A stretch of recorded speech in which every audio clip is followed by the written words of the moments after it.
আসসালামু আলাইকুম রহমতুল্লাহ। আমার প্রাণপ্রিয় দিনী ভাইয়েরা, দেখতে দেখতে রোজার মাস শুরু হয়ে গেল।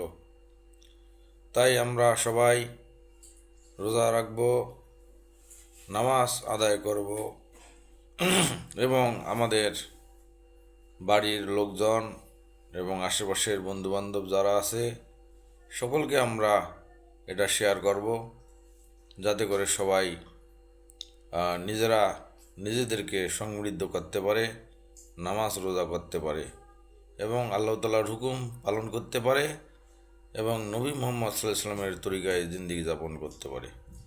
তাহলে আপনার আমার সকলের জন্যই ভালো। তাই আমরা বসে না থেকে নিজেদের দিক থেকে আমরা সবসময় চেষ্টা করব একে অপরকে ভালো করার জন্য এবং নিজে ভালো থাকার জন্য। তাই শুভকামনা রইল সকলের জন্য। সবাই সবার পাশে থাকবেন এবং সুন্দর জীবন যাপনের জন্য একে অপরের সাথে মিলেমিশে কাজ করবেন, ইনশাআল্লাহ।